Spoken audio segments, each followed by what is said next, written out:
Et nous nous retrouvons pour la petite conclusion de ce DPP qui a pour titre la relation ou la rencontre éducative. Donc voilà, je ne sais pas si vous avez lu et écouté les trois situations avec l'intro. En tout cas, à la fin de la conclusion, je compte sur vous pour laisser un pouce bleu et me dire ce que vous en pensez de tout ça. Voilà, bonne écoute et à tout à l'heure.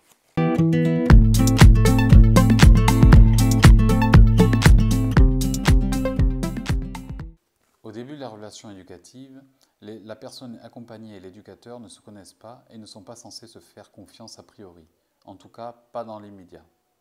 Cette confiance va se construire au fur et à mesure que la rencontre va se créer. La relation éducative de surcroît demande du temps et des moments passés ensemble où la personne pourra vérifier que l'éducateur est solide et donc une personne sur laquelle elle pourra s'appuyer. Cet écrit m'a permis de comprendre que pour moi, la rencontre éducative va au-delà de la relation éducative. La relation éducative est le lieu contextuel, souvent l'institution, où la rencontre éducative peut naître. Si la relation éducative se fait grâce au contexte, en revanche, la rencontre n'existe que s'il y a une adhésion de la personne accompagnée. La relation éducative fait partie de l'obligation de moyens des institutions. La rencontre éducative, si elle se produit, permettra d'effectuer un changement positif pour la personne. Prendre le risque d'aller vers l'autre peut parfois être terrifiant pour celui ou celle qui a été profondément blessé par d'autres adultes ou par la vie. Le caractère incertain de la rencontre éducative sous-entend que la personne s'engage d'elle-même. Il faut être au moins deux pour qu'il y ait une rencontre. La relation éducative se passe dans un contexte où sont mis en jeu un professionnel éducateur et une personne accompagnée. La personne accompagnée est par définition dans une position de fragilité. L'éducateur a pour raison d'exister et d'agir que dans la mesure où il y a un besoin et une demande de la part d'une personne ou relayée par des politiques sociales. La rencontre éducative n'existe pas ex nihilo, c'est un outil qui se co-construit, évolue et s'entretient avec la personne accompagnée. La construction de ce travail éducatif commence lorsqu'on n'aperçoit plus l'autre comme une entité radicalement étrangère à soi. Et c'est, je crois, le devoir de l'éducateur de porter en soi une certaine vision du monde qui l'entoure. Cette vision recouvre le fait de voir quelque chose là où plus rien ne semble se donner à voir.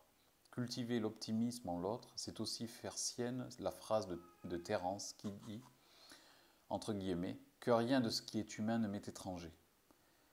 La rencontre éducative est un processus dynamique en perpétuel mouvement duquel découle le déchiffrage du langage visible et symbolique de chacun. Il faut du temps et de la patience pour se connaître et se reconnaître en tant qu'autre, un autre pas si différent finalement, un semblable dont le regard nous aide à exister. J'emprunterai la tirade du renard dans Le Petit Prince pour illustrer mon propos. Ouvrez les guillemets. Tu n'es encore pour moi qu'un petit garçon tout semblable à 100 000 petits garçons. Et je n'ai pas besoin de toi. Tu n'as pas besoin de moi non plus. Je ne suis pour toi qu'un renard semblable à 100 000 renards. Mais si tu m'apprivoises, nous aurons besoin l'un de l'autre. Tu seras pour moi unique au monde, je serai pour toi unique au monde. Tu t'assoiras d'abord un peu loin de moi, comme ça, dans l'herbe. Je te regarderai du coin de l'œil et tu ne diras rien. Le langage est source de malentendus, mais chaque jour tu pourras t'asseoir un peu plus près.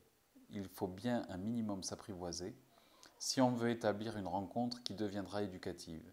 Et c'est bien avec du temps et de la patience qu'elle se produira au détour d'une confiance partagée, à un moment et dans un lieu qui bien souvent surprendra tout le monde. Voilà, la lecture de ce DPP est terminée maintenant. J'espère que ça vous aura plu. Laissez un commentaire, mettez un pouce bleu, partagez. Ça servira à tous les étudiants qui passent leur diplôme prochainement pour les ES. Désolé pour la lecture qui n'est pas top des fois, mais il est tard quand je lis. Je vous dis à la prochaine fois. Allez, salut!